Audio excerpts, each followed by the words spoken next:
ជំរាបសួរលោកគ្រូខ្ញុំបាទឈ្មោះស្រីប៉និតមកពីក្រុម ST15 ថ្ងៃនេះក្រុមពួកយើងនឹងធ្វើការបកស្រាយទៅលើប្រធានបទមួយដែលដាក់មកពីលោកគ្រូហេងសុភានៅក្នុងមុខវិជ្ជា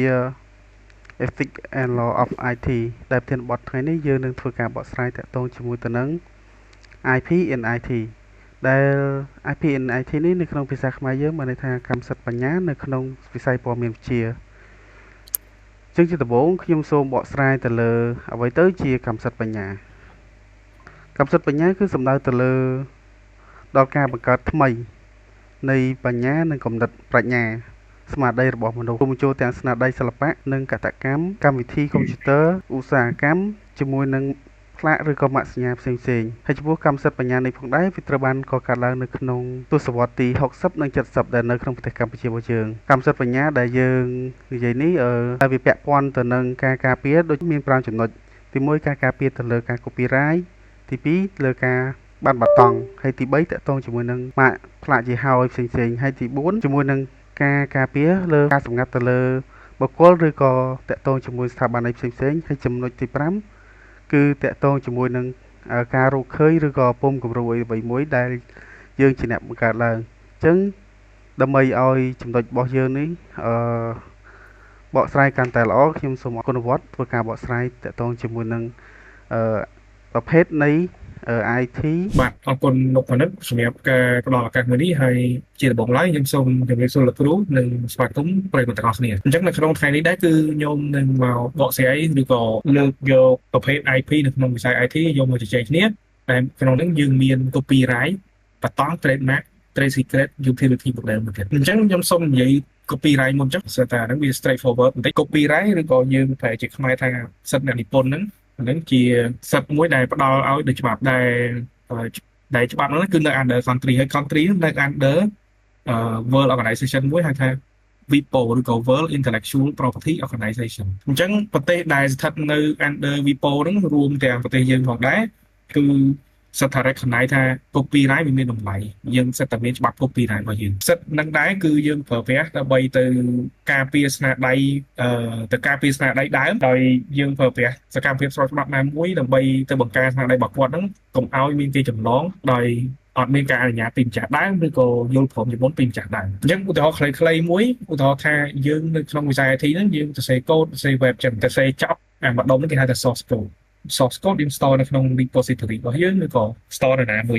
copyright ទៅលើ source code របស់យើងដែលយើងទើបតែបង្កើតថ្មីថាបើសិនជាមានគេអ្នកផ្សេងគាត់មក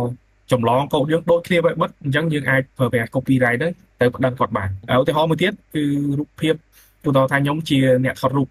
អញ្ចឹងខ្ញុំថតរូបបានខ្ញុំដាក់នៅក្នុង web ដាក់នៅក្នុង blog ដាក់នៅក្នុង app របស់ខ្ញុំជាមានអ្នកណាផ្សេង download រូបខ្ញុំយកទៅប្រើប្រាស់នៅកន្លែងណាផ្សេងហ្នឹងពេលដែលម្ចាស់គេ notice ខ្ញុំម្ចាស់ហ្នឹងក៏អាចយកសិទ្ធិ copyright យកទៅប្តឹងគាត់បានដែរមួយទៀតការ design interface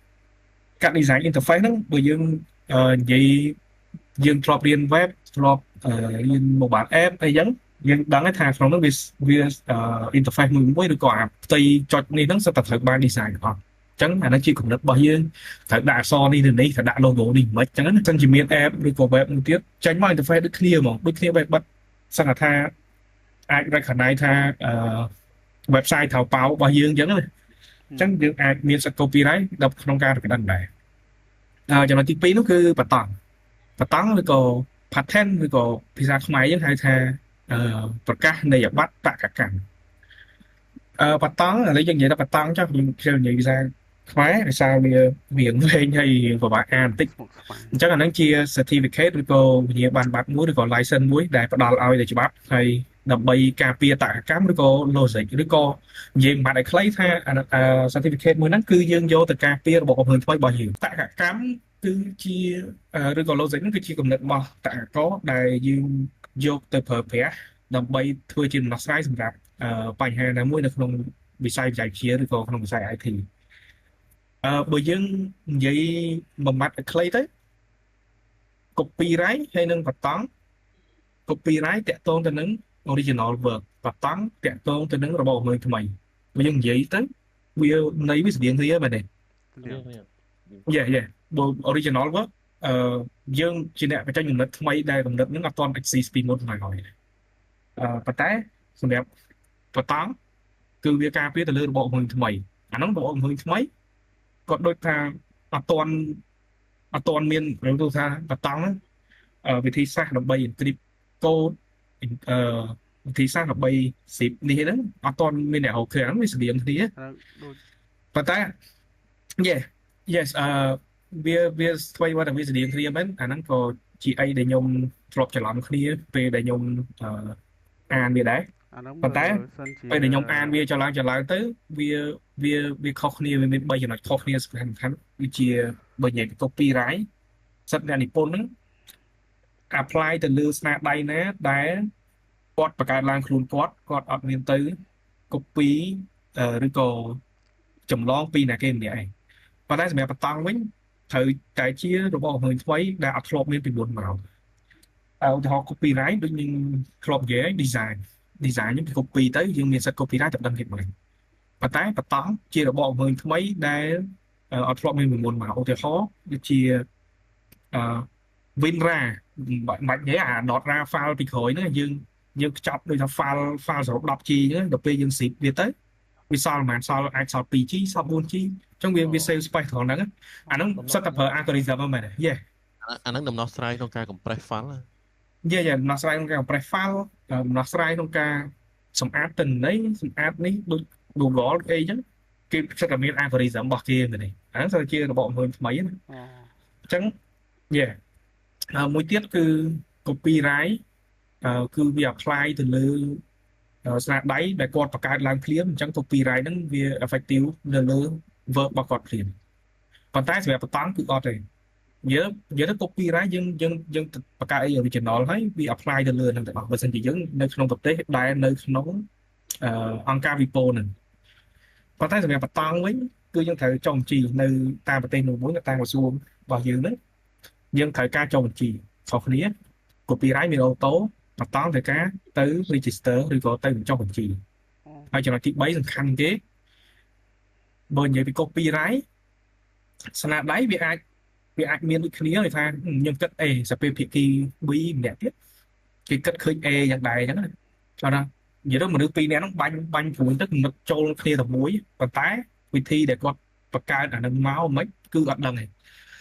ប៉ុន្តែឱកាសចង់និយាយថា chance ដែលអាហ្នឹងវាកើតឡើងគឺវាកម្រប៉ុន្តែវាមិនមែន0ទេវាមិនមែនអត់មានសតតែវាអាចមានអញ្ចឹងណាថាខ្ញុំបង្កើត website ដើម្បីស្វែងរកបុគ្គលិកដែលមាន technology ចេះដែលវា smart មិនយើងប៉ុណ្ណឹងយើង apply CV រៀបចំ profile ចប់ហើយវាអាច apply យើងអូតូទៅហោណានេះ make up ឯងហើយដល់ពេលមិនដែរគាត់បង្កើតអញ្ចឹងដូចគ្នាតែគាត់មានគំនិតអញ្ចឹងដូចគ្នាហ្នឹងវាអាច exist ប៉ុន្តែករណីហ្នឹងដែរវាលើកលែងលុះត្រាណាតែខ្ញុំមិនដែរអត់ស្គាល់គ្នាមិនមែនបាច់តែអត់ស្គាល់គ្នាសំខាន់មើលអត់ដឹងចិត្តគ្នាអត់ដឹងខ្ញុំអត់ដឹងថាម្ដែនគាត់ធ្វើម៉េចម្ដែនអត់ដឹងថាខ្ញុំធ្វើម៉េចអាហ្នឹងវាអាចជាករណីលើកលែងមួយដែរប៉ុន្តែសម្រាប់បតង់វិញឧទាហរណ៍ខ្ញុំរករបបអង្គថ្មីមួយឃើញថា algorithm ដើម្បីសម្អាតទិន្នន័យដើម្បី encrypt ទិន្នន័យថ្មីអញ្ចឹងឲ្យវាទូ 10G សល់100មេអញ្ចឹងឧទាហរណ៍អញ្ចឹងខ្ញុំអាចយកអា methodology របស់ខ្ញុំហ្នឹងទៅ register ជាទៅ register បតង់ហ្នឹងហើយបើសិនជាមានពីណាគេទៅរកឃើញអាហ្នឹងម្ដងទៀតគឺបានន័យថាអត់ original ទេអញ្ចឹងឧទាហរណ៍ថាលេខមាន100ខ្ញុំរកឃើញខ្ញុំរកឃើញនិយាយមិនឲ្យស្រួលស្ដាប់ទេឧទាហរណ៍ថាលេខមាន100ប៉ុន្តែលេខសរុបមាន100នៅក្នុងនឹងតាមតែអ្វីដែលយើងរកឃើញសប្ងៃបានតែ98ទេតែខ្ញុំរកឃើញ99ប៉ុន្តែខ្ញុំយកអារបស់កម្លាំងថ្មីរបស់ខ្ញុំលេខ99ហ្នឹងយកទៅចុះបតង់ហើយស្រាប់ពេលម្ដែងមកសាក្រោយគាត់រកឃើញ99ដែរអញ្ចឹងអាហ្នឹងអត់ទេខ្ញុំមានសិទ្ធខ្ញុំជារបស់ខ្ញុំជាអ្នករកឃើញលេខ99ថ្មីហើយនៅលេខ100ទេអាហ្នឹងគាត់អាចមានសិទ្ធទៅរកអីផ្សេងយ៉ាងទៀតទៅនិយាយទៅដូចថាបើសិនជា work យើង register ជាបតង់ហើយ exist មានតែមួយអត់អាចមាន2ឬ copyright បានទេអញ្ចឹង exist មានតែមួយហ្នឹងម្ចាស់ដើមគេអាចយកសិទ្ធិរបស់គាត់យកទៅដឹងភាគីម្ខាងទៀតបានហើយភាគីទី2អាចនឹងប្រឈមមុខច្បាប់អីចឹងទៅសម្រាប់ចំណុចទី3គឺយើងនិយាយពី trademark ឬក៏យើងនិយាយភាសាខ្មែរម៉ាកយីហោហ្នឹងអាហ្នឹងគឺជាអត្តសញ្ញាណមួយ ឬក៏សញ្ញាដែលយើងមើលឃើញផ្នែកដូច logo ដូចអីហ្នឹងហើយយើងអាចសង្កល់បានតាមលក្ខណៈខុសគ្នានៃទំនិញឬក៏សេវានៃស្ថាប័នមួយហើយម៉ាកហ្នឹងដែរបើសិនជាម៉ាកប្រើប្រាស់សម្រាប់ទំនិញហៅថាពាណិជ្ជសញ្ញាហើយបើសិនជាម៉ាកហ្នឹងប្រើសម្រាប់សេវាកម្មរបស់គាត់ហៅថាសញ្ញាសេវាសញ្ញាបើ trademark ហ្នឹងយើងនិយាយដូច logo ដូចឈ្មោះអញ្ចឹងមកថា ABA Mobile អញ្ចឹង trademark របស់គេមួយឬក៏ logo ក្រុមហ៊ុនមួយអញ្ចឹងបើមានអ្នកគេផ្សេង come up with ឈ្មោះហ្នឹងឬក៏ logo ហ្នឹងដែរអាហ្នឹងយើងអាច apply IP ហ្នឹងទៅសួរគាត់បានអញ្ចឹងនេះវាអត់មានទេយើង easy ស្រួលយល់ទេ logo ឈ្មោះ brand និយាយទៅ branding តាក់ទង branding មួយទៀតគឺ utility model ឬក៏យើងនិយាយជាភាសាខ្មែរថាគំរូមានអត្ថប្រយោជន៍ហ្នឹងបើយើងនិយាយទៅជា blueprint មួយដែលធ្វើឲ្យរបស់ដែល existing ហ្នឹងវា better វាអត់មានអីវាអត់ make change ទៅលើពិភពលោកខ្លាំងទេឧទាហរណ៍ថាអំពូលគេបង្កើតឡើងតាំងឆ្នាំណាឆ្នាំណីអញ្ចឹងអានោះវា make change ទៅលើពិភពលោកខ្លាំងមែនទែនប៉ុន្តែមកដល់ឥឡូវយើងមានអំពូលដូចគ្នាប៉ុន្តែវាអាចមានភ្លើងពណ៌ក្រហមពណ៌ខៀវពណ៌លឿងនិយាយពណ៌ RGB ពណ៌ចម្រុះអញ្ចឹងវាអាចមានអញ្ចឹងដែរហ្នឹងគេហៅថា utility model ហើយយើង make something better អញ្ចឹងឧទាហរណ៍ថា keyboard គេមានទេពីមុនមានយូរហើយមានតាំងពីកុំព្យូទ័របង្កើតឡើងដំបូងប៉ុន្តែសួរថា keyboard ពីមុនហើយ keyboard ឥឡូវមួយណាsuperជាងច្បាស់ជា keyboard ឥឡូវ keyboard ពីមុនចុចទៅគេអីចឹងចុចចេញអត់ response អីចឹងប៉ុន្តែឥឡូវទៅ technology keyboard ម៉ៅទូរស័ព្ទអីហ្នឹងគឺវាទំនើបខ្លាំងហើយវាចង់ថាវា comfort ក្នុងការប្រើប្រាស់អញ្ចឹងimprovement make change ឲ្យវា better improvement ហ្នឹងគេហៅថា utility model ឬក៏បើយើងនិយាយអាហ្នឹងទៅមួយបតង់អានោះរបស់កំពុងថ្មីវា make change ខ្លាំងទៅលើពិភពលោកប៉ុន្តែមួយទៀតមិនមែនថាវា make change ខ្លាំងទៅលើពិភពលោកទេចង់និយាយថាយ៉ាងហោចណាស់វា make big change តែ utility model វា make it better មួយ find something new មួយទៀត make something better ប៉ុណ្ណឹងពីរនឹងខុសគ្នាអញ្ចឹងyeah ហើយចំណុចចុងក្រោយនោះគឺ trade secret ឬក៏យើងប្រែជាខ្មែរថាការសម្ងាត់ពាណិជ្ជកម្មហ្នឹងឬក៏និយាយទៅ trade secret ឬក៏ការសម្ងាត់ពាណិជ្ជកម្មហ្នឹងជាការសម្ងាត់នៃព័ត៌មានរបស់អង្គភាពឬក៏ស្ថាប័នមួយដែលឬក៏អាជីវកម្មមួយឬក៏ business មួយនិយាយទៅព័ត៌មានសម្ងាត់នៅក្នុង business មួយដែលព័ត៌មានទាំងអស់ហ្នឹងអាចឲ្យគាត់មាន competitive edge ឬក៏អាចមានឥទ្ធិពលខ្លាំងគាត់ព័ត៌មានទាំងអស់ហ្នឹងវាជួយក្រុមហ៊ុនគាត់ឲ្យឡើង top នៅក្នុង market នៅក្នុងវិស័យ IT វាអាចជា source code វាអាចជា algorithm ឬក៏វិធីសាស្ត្រមួយដែលយើងប្រើប្រាស់នៅក្នុងក្នុងស្ថាប័នដែរប៉ុន្តែផ្នែកវិទ្យាវិទ្យាឧទាហរណ៍ trade secret ហ្នឹងដូចជា Google Analytics ឬក៏ Google Search Engine អញ្ចឹងអានោះសុទ្ធតែជា algorithm ដែលជាការសម្ងាត់របស់គេអត់មានបែកធ្លាយទៅណាបានទេប៉ុន្តែអាហ្នឹងវាអត់មាន protect ដោយ IP ទេឬក៏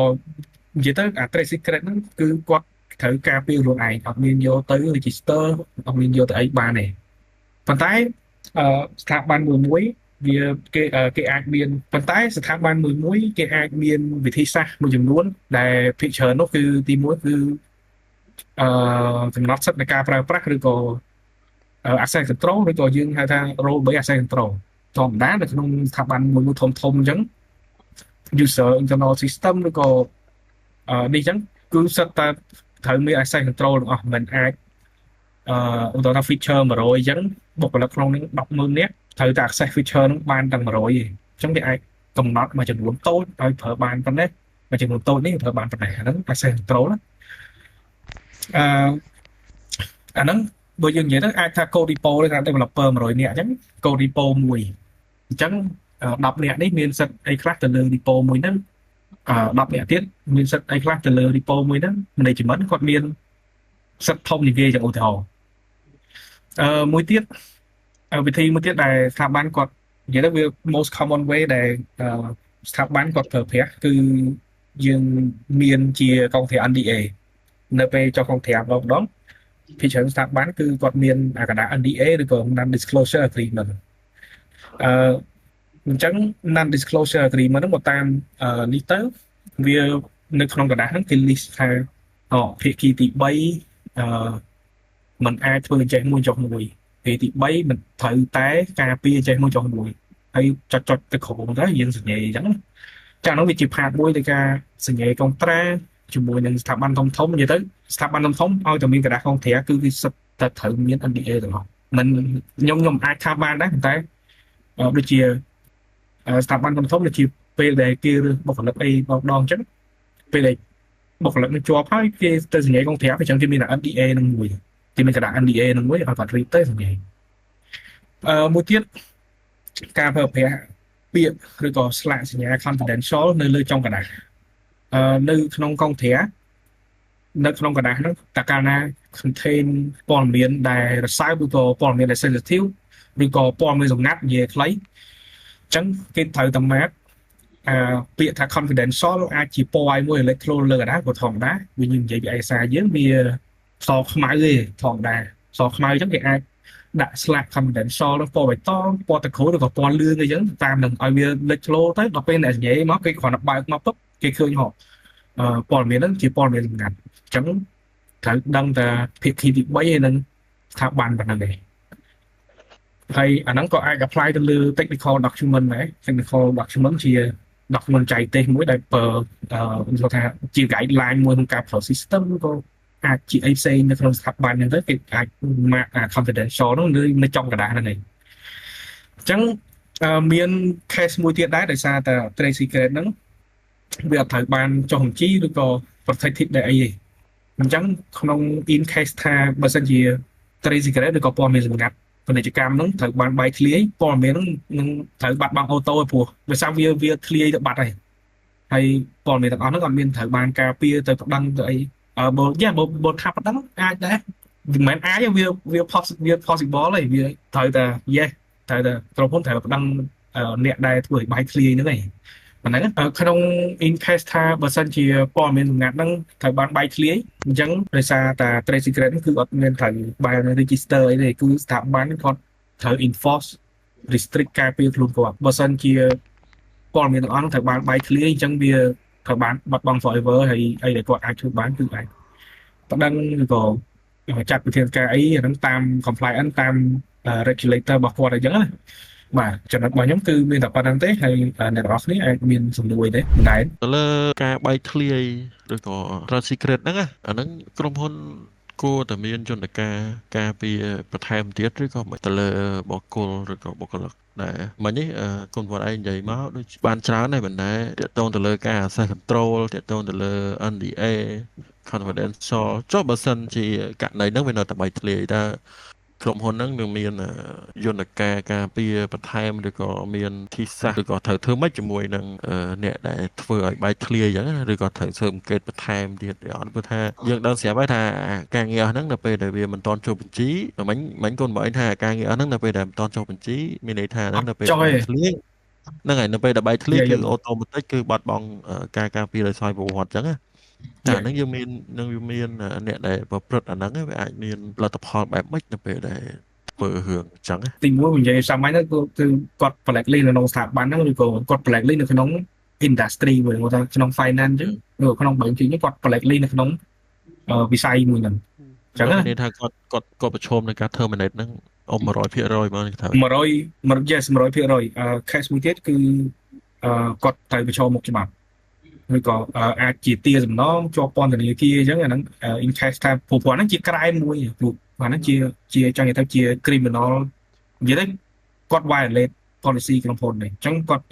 អាចឬក៏ possible គឺប្រឈមមុខច្បាប់បើសិនជាក្រុមហ៊ុនគាត់ប៉ុណ្ណឹងអាហ្នឹង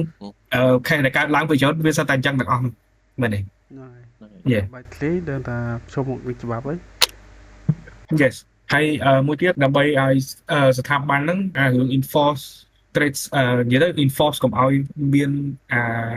leak ឬក៏បែកធ្លាយអីព័ត៌មានសម្ងាត់ទាំងអស់ហ្នឹងគេ enforce វា for sure គេត្រូវតែ enforce រហូតទេប៉ុន្តែដោយសារតែភាគច្រើនបើយើងនិយាយមួយម៉ាត់ឲ្យខ្លីថាស្ថាប័នហ្នឹងកាលណាកាន់តែធំ វាកាន់តែជា high target របស់ពីខាង internal អញ្ចឹងណាឥឡូវនិយាយពីប្រទេសអាមេរិកមួយពីណាក៏ស្គាល់និយាយទៅ US of A មួយពីណាក៏ស្គាល់ដែរហើយសួរគេ target ច្រើនអត់ច្រើនអញ្ចឹងស្ថាប័នកាន់តែធំគាត់កាន់តែខ្លាយជា target មួយដ៏ធំសម្រាប់អ្នក internal ពីក្រៅគ្រប់រូបអញ្ចឹងcase ដែលត្រូវបាយធ្លាយហ្នឹងវាអាចថាបានថាវាជា import ទេយល់តែចង់និយាយថាយើងអាចបង្ការបាន99ទេវា chance វា protect បាន99ទេតែមិនមែន 100% សុទ្ធទេ ផ្សេងមានអីឆ្ងល់ តោះមានផ្សេងមានអីទៀតទេ ចុះនៅ ខ្ញុំដូចជាមានឆ្ងល់ឃើញក្បោះក្បាយមែនទេ ការចុះបតង់ហ្នឹងយើងត្រូវចុះនៅណាវិញ ចឹងផ្នែកសំណួរហ្នឹងខ្ញុំសុំឆ្លើយកាត់ជំនួសគុណវត្តតិចទៅដោយសារតែអាហ្នឹងខ្ញុំដឹងដែរតើតើនៅចំណុចដើម្បីយើងចុះបតង់និយាយថាយើងចុះនៅស្ថាប័នណាអញ្ចឹងស្ថាប័នដែលយើងត្រូវចុះគឺវាមានច្រើនតែវាទៅតាមផ្នែកមួយដែលគុណវត្តលើកឡើងដូចជាមានប្រមាណចំណុចដូចជាមាន trademark មាន copyright មានបតង់មានអីជាដើមអញ្ចឹងទៅអញ្ចឹងអ្វីដែលខ្ញុំដឹងគឺតកតនឹងបតង់យើងអាចទៅក្រសួងឧស្សាហកម្មដើម្បីយើងចុះបតង់ហើយទៅលើ copyright នេះយើងអាចទៅក្រសួងវប្បធម៌និងវិចិត្រសិល្បៈដើម្បីស្នើសុំក្នុងការចុះបតង់ហើយខ្ញុំបញ្ជាក់ទៅតាមនីតិវិធីរបស់គេមិនមែនទៅដល់យើងអត់អស់លុយណាត្រូវមានការបង់ប្រាក់ទៅតាមនីតិវិធីរបស់គេបន្ថែមទៀតទៅតាមបតង់ឬក៏ទៅតាម copyright registration ដែលយើងចង់ទៅចុះបញ្ជីហ្នឹងអ្វីដែលខ្ញុំដឹងអរគុណថាពីវត្តគាត់បានបកស្រាយតកតងជាមួយទៅនឹងប្រភេទនៃ IP នៅក្នុងព័ត៌មានវិទ្យាអញ្ចឹង yes ចំណុចបន្ទាប់បងដែនគាត់នឹងមានចំណុចបន្ថែមទៀតតកតងជាមួយនឹង IP ដែរតែគាត់នឹងនិយាយទៅលើផ្នែក software ទៅឲ្យបងហ្នឹងហើយអញ្ចឹងសូមគោលទូនទីនឹងឲ្យបងគាត់ធ្វើការបកស្រាយតកតងជាមួយនឹង topic បាទជាដំបូងសូមអរគុណអាណិតដើម្បីទុកឱកាសឲ្យខ្ញុំបកស្រាយទៅនៅចំណុចរបស់ខ្ញុំហើយជាបន្តមកទៀតសូមជម្រាបសួរលោកគ្រូហើយនឹងសួស្តីទៅអ្នកដែលមានវត្តមាននៅក្នុងvideo call conference ដើម្បីយើងជជែកវែកញែកឬក៏យើងជជែកគ្នាអំពី IP នៅក្នុង IT ហ្នឹងអញ្ចឹងមកដល់ចំណុចហ្នឹងយើងបានស្ដាប់រួចហើយពីគ្នាយើងនិយាយពីប្រភេទរបស់ IP មាន trademark មានបតង់មានអីមាន copyright អញ្ចឹងទៅប៉ុន្តែមកដល់ចំណុចរបស់ខ្ញុំគឺខ្ញុំនឹងបកស្រាយអំពី application នៅក្នុង IP វិញតើយើងគួរតែធ្វើរបៀបម៉េចឬក៏យើងនឹងទៅពេលដែលយើងមាន software យើងត្រូវធ្វើម៉េចដើម្បីឲ្យវាទៅតាមច្បាប់នីតិវិធីដើម្បីការពារទៅលើ application របស់យើងអញ្ចឹងជាដំបូងខ្ញុំសូមនិយាយអំពីនៅក្នុងវិស័យ IT ចំពោះ application ដែលយើងមានអញ្ចឹងកម្មសិទ្ធិបញ្ញាដែលត្រូវបានប្រើប្រាស់នឹងវាមានច្រើនវាមាន copyright មានបតង់ជាដើមតែទាំងអស់ហ្នឹងគឺវាការពារ automatic ទៅលើអ្នកដែលបង្កើត application ឬក៏អ្នកដែលបង្កើត software ហ្នឹងអញ្ចឹងមានន័យថា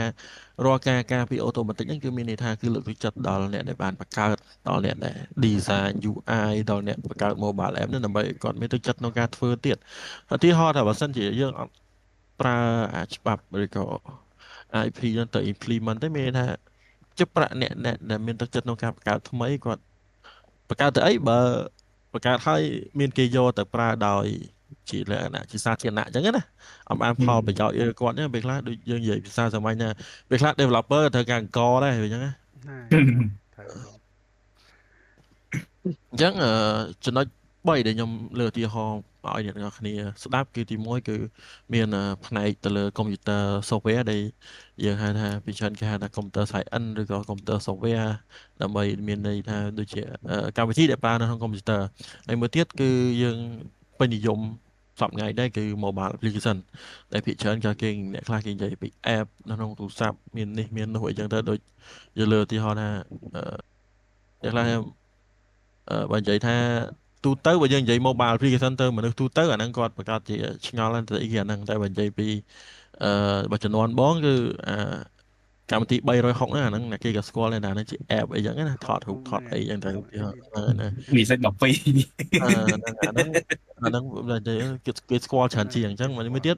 ចំណុចទី3ហ្នឹងគឺ web design nhưng web design ក៏ជាការបង្កើតឬក៏ជាការច្នៃប្រឌិតដើម្បីដែលវាជា unique ដែរពេលខ្លះអ្នកខ្លះទៅក៏ស្អាតដែរបងពេលខ្លះបងដូចបងធ្លាប់ធ្វើដែរទៅលើ web design ប៉ុន្តែភាគច្រើនមកមើលទៅឧទាហរណ៍បងនិយាយដូចលីហួយណាគាត់ធ្វើអា front end ហ្នឹងមានថាវាចង់ថាវាមានភាពតាក់ទាញវាមានភាព unique អាហ្នឹងវា automatic ទៅអាហ្នឹងមានន័យថាអាហ្នឹងដូចជាកណិតស្នៃប្រឌិតរបស់គាត់អញ្ចឹងណាអាហ្នឹងក៏ច្បាប់ហ្នឹងការពារដែរបើសិនជាអាហ្នឹងជារបស់យើងយកកណិតរបស់យើងទៅធ្វើអាហ្នឹងឧទាហរណ៍អញ្ចឹងមកសរុបជារួមមកវិញគឺមាន3ចំណុចទី1 computer software mobile application ហើយនិង web design អញ្ចឹងចំណុចទាំង3ខាងលើហ្នឹងគឺវាការពារដោយសិទ្ធិអ្នកនិពន្ធណាដូចបងលើកខាងដើមអញ្ចឹងគឺមានន័យថារាល់ការសរសេររាល់ការរចនាមុខងារឬក៏ធ្វើអីជាស្នាដៃរបស់ខ្លួនឯងហ្នឹងគឺ automatic គឺអាហ្នឹងជាកម្មសិទ្ធិរបស់យើងឯងអញ្ចឹងនៅពេលដែលយើងធ្វើហើយយើងបង្កើតហើយតើយើងមានអាជ្ញាប័ណ្ណឬក៏វិធីណាដើម្បីយកទៅឲ្យយើងប្រើអញ្ចឹងនៅក្នុងក្រុមហ៊ុនឬក៏ជានិយាយថាយើងអ្នករៀនខាង IT យើងយល់ពីពាក្យថា deploy ធ្វើម៉េចឲ្យ user យើងបានប្រើប្រាស់ហ្នឹងអញ្ចឹងណាអញ្ចឹងទី1បងសុំលើកឧទាហរណ៍ទៅដល់ក្រុមហ៊ុន IT ចាស់ក្រុមហ៊ុន IT មួយនៅពេលដែលយើងមានក្រុមហ៊ុនជា IT ហើយក្រុមហ៊ុនបែបជា technology ហើយអញ្ចឹងមានថា application ទាំងអស់ហ្នឹងបូករួមទាំង web design បូករួមទាំង mobile application បូករួមទាំង computer software ហ្នឹងអាហ្នឹងវាលែងជា application ហើយបើភាសានៅក្នុង company គេនិយាយថាហ្នឹងដូចជា product របស់ក្រុមហ៊ុនគេ product គេលក់អីគេលក់ software អីអញ្ចឹងណាហ្នឹងបានទៅដល់ category ទៅរួមមកដល់3បងនេះខាងលើវាឆ្ងាយតែវាជនគេនិយាយរួមគឺ product ឯងមានន័យថាក្រុមហ៊ុនហ្នឹងមាន product អីខ្លះអញ្ចឹងក្រុមហ៊ុននៅពេលដែលគេ build computer software ឬក៏ website design មួយគឺ web application មួយគឺមានន័យថាមុននឹងគេ deploy ទៅឲ្យ user ប្រើគេគិតថាគេត្រូវប្រើអាជ្ញាប័ណ្ណឬក៏គេត្រូវប្រើវិធីណាដើម្បីទៅដល់ដៃ user អញ្ចឹងមកមានចំណុច2ដើម្បីមកប្រាប់គ្នាយើងថា company គេមានផ្លូវ2ដើម្បីឲ្យយើងប្រើប្រាស់ application របស់គេទី1គេហៅថា open source អាហ្នឹងភាគច្រើនយើងដឹងហើយថាឲ្យតែពី open source បាច់គេនិយាយថារបស់ហ្នឹង free អញ្ចឹងភាសាសាមញ្ញប៉ុន្តែបើយើងនិយាយនៅក្នុង IT ក៏ពាក្យថា open source អាហ្នឹងរបស់ឲ្យ free ហើយ free គ្រប់យ៉ាងអញ្ចឹងយើងអាចយកមកប្រើបានយើងអាចយកមកកែបានអញ្ចឹងណាអញ្ចឹងមិននិយាយថាកូដនឹង free បើនិយាយកូដនឹង free ដូចអត់ចូលសាច់រឿងមួយគេទេអញ្ចឹងណាតែបើនិយាយថាអាកូដហ្នឹង open source អាហ្នឹងចូលមួយគេតិចគេអញ្ចឹងជាមួយទៀតការលក់សិទ្ធហ្នឹង priority ហ្នឹងគឺមានន័យថាដូចក្រុមហ៊ុនខ្លះគេលក់ software គេលក់ one off មានន័យថាទិញទៅ maintenance យើងអាចជួល service maintenance របស់គេអាហ្នឹងឧទាហរណ៍ណាតែមែនតើភាគច្រើនដូច in cash បងទិញ software គេធ្លាប់ទិញ software គេ one off ចឹងមែនអញ្ចឹងយើងទិញមកកូដហ្នឹងនៅយើង deploy យើងអីចឹងទៅតែហ្នឹងយើងបង់លុយគេហើយតើយើងបង់លុយគេបើយើងមានសិទ្ធិប្រើប្រាស់អញ្ចឹងណាអូខេអញ្ចឹងទៅលើអាជ្ញាប័ណ្ណទាំងពីរហ្នឹងបងយើងទី1 open source ទី2 priority ហ្នឹងអាហ្នឹងជាផ្លូវ2ដែល company ឬក៏យើងជា developer ហ្នឹងយើងដឹងថាគួរតែឲ្យ user របស់យើងប្រើក្នុងផ្លូវមួយណាអញ្ចឹងណាអញ្ចឹងទៅលើអាជ្ញាប័ណ្ណ open source អាហ្នឹងបើនិយាយថា open source ក៏វាមានអាជ្ញាប័ណ្ណមកវាដែរមិនមែនថា free ហើយមិនបានត្រូវមានអាជ្ញាប័ណ្ណយើងអ្នកយកមកប្រើយើងអត់ដឹងទេប៉ុន្តែអ្នកដែលបង្កើតគេដឹងថាយើងapplication ហ្នឹងឬក៏ library របស់ហ្នឹងវាជា open source មែនប៉ុន្តែយើងមានអាជ្ញាប័ណ្ណមួយដើម្បីបញ្ជាក់ថាអាហ្នឹងរបស់យើងអញ្ចឹងណារបស់បុគ្គលនេះរបស់គុណវត្តអីចឹងទៅរបស់លីហ៊ូអីចឹងទៅឧទាហរណ៍ថាអាហ្នឹងវាជាថាទោះបីយើងឲ្យគេ free មែនក៏ដឹងថាfounder ណាគេមកពីណាគេអ្នកធ្វើអញ្ចឹងណាមានកំណត់ចេញពីណាមិនមែនថាអត់ដឹងថាវានៅសុកចេញវាអត់មានហ្នឹងសុកដឹងអាហ្នឹងមកពីណាមកពី AI ខ្ញុំសុំគេប្រើដែរខ្ញុំដឹងមកពីណាហ្នឹងមកអាហ្នឹងវាគេមានតែពាក្យច្រើន open source វាមាន license មកវាគឺវាមានគឺ MIT ពាក្យច្រើនគឺសម្បូរ MIT មានន័យថាហ្នឹងគឺជាអង្គភាពមួយគឺជា license មួយដែលគេប្រើ worldwide ហ្នឹងមានន័យថាឥឡូវបងលើកឧទាហរណ៍មួយក្នុងយើងអត់ដឹងថាឧទាហរណ៍ថាយើងបង្កើត project Laravel មួយយើងអត់ដឹងថា project ហ្នឹងអ្នកណាអ្នក build អ្នកណាអ្នកអីទេប៉ុន្តែនៅពេលដែលយើងធ្វើ module មួយយើង push វាចូលទៅក្នុង repo ក្នុង Git ណា Git automatic វាស្គាល់អាហ្នឹងមកវាស្គាល់ថាអាហ្នឹងបោះ Laravel ហើយ Laravel under MIT អាហ្នឹង automatic មកវាដឹងមកអញ្ចឹងមានន័យថានៅលើប្រព័ន្ធអ៊ីនធឺណិតពាក្យថាMIT ហ្នឹងគឺវាមានន័យថាដូចទី Laravel ហ្នឹងវា under នៅ MIT ហ្នឹងគឺខាងអ៊ីនធឺណិតឬក៏ Git ហ្នឹងគេដឹងឯថាហ្នឹងនៅក្រុម under អ្នកណាអ្នកធ្វើអញ្ចឹងណាអញ្ចឹងវាមិនមែនមានតែ Laravel វាមាន React វាមាន jQuery វាមាន Node.js វាមាន Ruby មាន Bootstrap អីជាដើមអញ្ចឹងមានន័យថាកូនវាយដែលធ្លាប់ឃើញណាបាខាងឆ្វេងបាខាងឆ្វេងនៅខាងក្រោមនឹងមានន័យថាបើសិនជាយើង push code អីចូលទៅវាចាប់ផ្ដើមចេញជាឧទាហរណ៍ថាឥឡូវយើងប្រើ palette ប៉ុន្មាន%យើងប្រើ Node.js ប៉ុន្មាន%តែសួរថាអាហ្នឹងមិនបានវាដឹងហ្នឹងហ្នឹងមិនវាដឹងអាហ្នឹងអាហ្នឹងស្រាប់ដោយសារ GitHub វាស្រាប់តែជាកន្លែង code repository អញ្ចឹងក្នុង file អីអញ្ចឹងនិយាយថាយើង push ចូលមួយវាsẽ track change ក្នុងហ្នឹងហ្នឹងហ្នឹងហើយអញ្ចឹងហេតុអីវាអត់ដឹងគេ វាដឹងយើងនេះអាហ្នឹងយើងមានន័យថាហ្នឹងវាដឹងយើងប្រើអញ្ចឹងហ្នឹងបើលើ technical វិញភាគច្រើនវា extension file ដូច .js .ts អីហ្នឹងវាមើលតែប៉ុណ្្នឹងវាតែ extension file វាស្គាល់ស្គាល់ថាហ្នឹងហើយវាប្រាប់យើងថា node ហ្នឹងនៅ under អីគេ license មួយណាអញ្ចឹងណាហ្នឹងហើយជា power of open source អញ្ចឹងឥឡូវយើងនិយាយមកផ្នែកមួយទៀតគឺ priority តាមពិតទៅវាអត់ទលំទលាយដោយសារតែ fiction សម័យថាបើសិនជាបងលុយនៅស្រុកយើងអត់ទៅមានអ្នកប្រើតែបើ crack server ហ្នឹងហើយទូទៅអូខេអញ្ចឹងឥឡូវ Premiere Pro យកទៅកាត់វីដេអូទៅ free ក៏បង់លុយឥឡូវផលិតនៅក្នុង mobile អត់ទេ free ក្នុង mobile app free តែឥឡូវយើងមកដល់ចំណុច priority ហ្នឹងគឺមានន័យថាកម្មសិទ្ធិផ្ទេរសិទ្ធិមានន័យថាកម្មសិទ្ធិផ្ទេរសិទ្ធិទៅឲ្យអ្នកណាដើម្បីប្រើប៉ុន្តែសួរថាមិន one off ហើយនឹងផ្ទេរសិទ្ធិខុសគ្នាបើ one off ផ្ទេរសិទ្ធិកម្មសិទ្ធិដែរប៉ុន្តែយើងទិញលក្ខណៈ one off ទាំង source code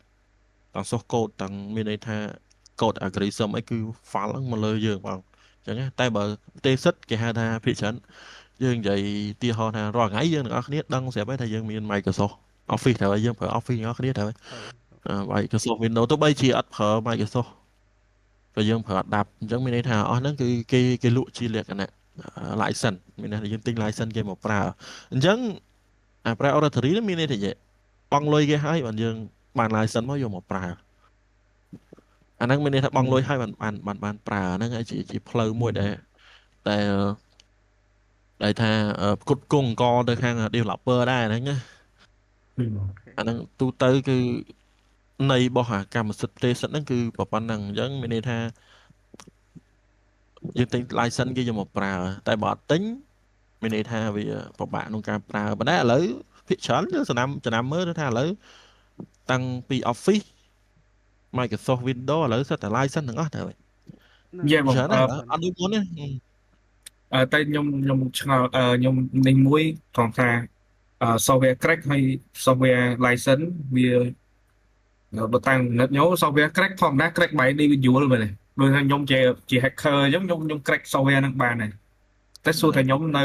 នៅ support application មិនមែនតែឯងទេអត់ទេយេប៉ុន្តែសម្រាប់ license software ដូចបើ software អីហ្នឹងមានបញ្ហាមានបាក់មានអីអញ្ចឹងវាអាច report ទៅបានមែនទេហ្នឹងហើយនឹងអាច report ទៅបានតែតាមពិតពួកអាហ្នឹងដូចជាមិនចាំបាច់ report ហ្នឹងមានន័យថាពួកវាមានន័យថាវា track back យេប៉ុន្តែសម្រាប់ហ្នឹងប៉ុន្តែសម្រាប់ software ប៉ុន្តែសម្រាប់ software crack វិញគឺ crack មកភ្លាមដូចថា app ហ្នឹង release មក version 1ចា version 1 បាត់ច្រើនណាគេ crack version 1យកមកឲ្យយើងប្រើversion 1សិតតែបាក់ហើយយើងខែ app ទេអត់អាហ្នឹងនេះថាការនេះណាបើថាកម្រិតដល់ពួកយើងអាហ្នឹងនិយាយចឹងអត់ត្រូវវាថាបើគេ crack version 1 automatic គាត់អាចឡើង version បានហើយបើសិនជាគាត់ឡើង version គឺដាច់ crack គាត់មានថាគាត់កម្មវិធីខ្លះវាត្រូវតាsubscribe សិនឬក៏ទិញ license សិនមិននៅពេលដែលគាត់ update យើងលើកឧទាហរណ៍ថាយើងធ្លាប់install adapt Acrobat ពេលខ្លះយើង install ហើយមានន័យថាយើង crack វាអត់ដាច់ណា វាទាយើងអាប់ដេតពេលអាប់ដេតហើយគឺវាទា license យកមកហើយទា license ហើយកុំសម័យទៅទា license ហើយ load អាផ្ទាំង license នឹងមកហើយកុំសម័យថា crack តទៀតបានអត់បានទេលុះថាតែ uninstall ហើយនេះមកវិញអាហ្នឹងមិនយើងតទៅទៀតបានអាហ្នឹងហើយអាហ្នឹងជា priority របស់ក្រុមហ៊ុនគេអាហ្នឹងជាក្រុមហ៊ុនមួយទៅក្រុមហ៊ុនមុនគេមានវិធីដើម្បី control អស់ហ្នឹងហើយ trade secret ហើយមួយទៀតទៅលើយុទ្ធនាការវិញឥឡូវយើងនិយាយពីមិញយើងនិយាយពី open source យើងនិយាយពី priority ទៅលើ application អញ្ចឹងគឺថាតើក្រុមហ៊ុន IT មួយបើសិនជាយើងមានការលក់នឹងហើយមានការ open source ហើយមានការលក់នឹងហើយប៉ុន្តែក្រុមហ៊ុនត្រូវមានយន្តការអីបន្ថែមទៀតដើម្បីការពារទៅដល់បុគ្គលិកឬក៏ផលប្រយោជន៍របស់បុគ្គលិកអញ្ចឹងអានេះយើងនិយាយដល់ផលប្រយោជន៍របស់បុគ្គលិកឯងមិនចឹងក្រុមហ៊ុនបុគ្គលិកទៅធ្វើការអីគេមានផលប្រយោជន៍មាន benefit អានឹងជាការសម្រេចចិត្តរបស់គាត់ត្រូវទេប៉ុន្តែក្រុមហ៊ុនគេមាន agreement បន្ថែមទៀតទៅលើ IT នៅពេលដែលគេបើកក្រុមហ៊ុនដើម្បី build application មួយអញ្ចឹងគេមាន agreement មួយ employee individual មួយdiaតាមផ្នែក supervisor ត្រូវ handle អីមាន agreement ផ្សេងដូចគុណវត្តបានលើកឡើងខាងលើអញ្ចឹងគឺគេមាន access control មានន័យថា access control ក៏វាតាម level របស់ employee ទេត្រូវទេវាមិនថា officer level អាច access ចូលប្រហែល CEO ទេអត់ទេអាហ្នឹងរាប់ដាក់ដើម្បីចូលប៉ះពាល់ដល់ផ្ទៃក្នុងរបស់គេអញ្ចឹងបងលើក agreement 3ចំណុចដែលយកមកប្រាប់គ្នាយើងថាទី1គេហៅថា work for Harian Cloud ហ្នឹងមានន័យថារាល់ការបង្កើតថ្មីទាំងអស់ឬក៏រចនាឬក៏ធ្វើ app ធ្វើអីនៅក្នុងម៉ោងយើងធ្វើការហ្នឹងជាអូតូម៉ាទិកអាហ្នឹងផ្ទេរសិតទៅឲ្យក្រុមហ៊ុនហើយយើងមានថាដងលើទីហោលីហ៊ូមុនហ្នឹងបងនិយាយមកផ្នែកទៅលើថាអ្វីដែលលីហ៊ូឯងធ្វើអ្វីដែលលីហ៊ូឯង design គឺបោះលីហ៊ូឯងទៅហើយហ្នឹងប៉ុន្តែនៅក្នុង employee agreement ហ្នឹងអ្វីដែលលីហ៊ូឯងធ្វើនៅក្នុងម៉ោងធ្វើការហ្នឹងអាហ្នឹងវាបោះក្រុមហ៊ុនវិញណាកុំច្រឡំតែបោះខ្លួនឯងអាហ្នឹងមានន័យថាយើងយកអាសមត្ថភាពរបស់យើងទៅទិញម៉ោងទៅលក់ម៉ោងអីគេឲ្យលុយមកយើងអញ្ចឹងអាហ្នឹងលែងជារបស់យើងអាហ្នឹងនៅក្នុងកុងតាអាហ្នឹងយើងគួរមើលច្បាស់កន្លែងហ្នឹងដើម្បីបញ្ជាក់ថាអូអ្វីដែលយើងធ្វើនៅក្នុងក្រុមហ៊ុនដូចទីហោថាយើង save module មួយអញ្ចឹងណា module register អាហ្នឹង automatic design ស្អាតហ្នឹងរបស់ក្រុមហ៊ុនទៅអាចទៅទៀតថាហ្នឹងដល់ពេលយើងថ្ងៃណាមួយយើងចេញពីយើងឈប់ពីក្រុមហ៊ុនហ្នឹងយើងទៅធ្វើ freelance ហ្នឹងយើងយកអា mode ហ្នឹងយកដាក់ឲ្យគេដែរអាហ្នឹងអាចមានបញ្ហាឯក្រោយហ្នឹងហើយអាហ្នឹងខ្ញុំចាប់ពីការខ្ញុំចង្អេកងត្រាគេឃើញគេដាក់លើកចំណុចហ្នឹងឡើងដែរអូខេហ្នឹងហើយគេអានបាយធ្លាយសោះកូដសោះអីហ្នឹងសិតតែជួបin real cache ខ្លួនឯងអាហ្នឹងផ្សំឲ្យថាអាហ្នឹងជាបើនិយាយថាអាហ្នឹងជាបទបញ្ញត្តិប្រឈមមួយដែរហើយមួយទៀតការផ្ទេរសិទ្ធិមានន័យថាមុនហ្នឹងបងនិយាយអំពីលីហ៊ូនៅក្នុងក្រុមហ៊ុនមួយតែឥឡូវលីហ៊ូនៅក្នុងក្រុមហ៊ុនផ្សេងឬក៏ freelance អញ្ចឹងគេមានចំណុចមួយទៀតគេហៅ assignment of right ហ្នឹងមានន័យថារាល់លីហ៊ូឯងធ្វើ module លក្ខណៈជា freelance មិន freelance ក៏ដោយនៅក្នុងក្រុមហ៊ុនក៏ដោយតែបងនិយាយមិញថា freelance ចោះលើកទីហោ freelance ចោះអញ្ចឹងក្រុមហ៊ុនគេមានន័យថាគេជួលលីហ៊ូឯងឲ្យធ្វើ design ឬក៏ module ឯមួយអញ្ចឹងគេមាន assignment of right ហ្នឹងមួយឲ្យលីហ៊ូឯងពេញឲ្យសញ្ញេទៅលើនឹងមានន័យថាអ្វីដែលលីហ៊ូឯងទៅសេទាំងអស់គឺត្រូវតែផ្ទេរទៅឲ្យក្រុមហ៊ុនមានន័យថានៅពេលដែលលីហ៊ូឯងធ្វើអា module ហ្នឹងហើយបងលុយគេបងលុយចប់ហើយត្រូវហ៎អាហ្នឹង automatic នៅក្នុង agreement ហ្នឹង assignment of right នេះមានន័យថាហ្នឹងយើងផ្ទេរសិទ្ធិឲ្យគេហើយអញ្ចឹងអាហ្នឹងដូចខេសខាងលើយើងអាចយកអាហ្នឹងទៅប្រើនៅក្រុមហ៊ុនផ្សេងបានទៀតអញ្ចឹងណាអាហ្នឹងក៏បត់ប្រឈមដែរហើយមួយទៀតកិច្ចសន្យាសម្ងាត់ confidential ហ្នឹងអាហ្នឹងខាងគ្នាយើងបានរៀបរាប់ខាងលើមិញដូចយល់បានច្រើនទេទាក់ទងនឹងfeature នៅក្នុងកុំព្យូទ័រគេមានfeature គេដូចគុណវត្តនិយាយថាមាន color ដើម្បី note អីមួយថាមើលអាហ្នឹងទៅវាលៀងលេចធ្លោជាងគេនិយាយគាត់ទាញกระดาษមកដឹងហ្មងមកអត់ទៅជួបអាហ្នឹងឯងមកអត់ទៅជួបអាហ្នឹងមកជួបអាលក្ខណៈថាសាមញ្ញអា old school អា watermark ហើយពពផ្ទាំង confidential ពីលើអាប៉ុណ្ណាដីហ្មងអាហ្នឹងអញ្ចឹងមានន័យថា confidential នៅលើ watermark ហ្នឹងគឺគេផ្ដោតសំខាន់ទៅលើ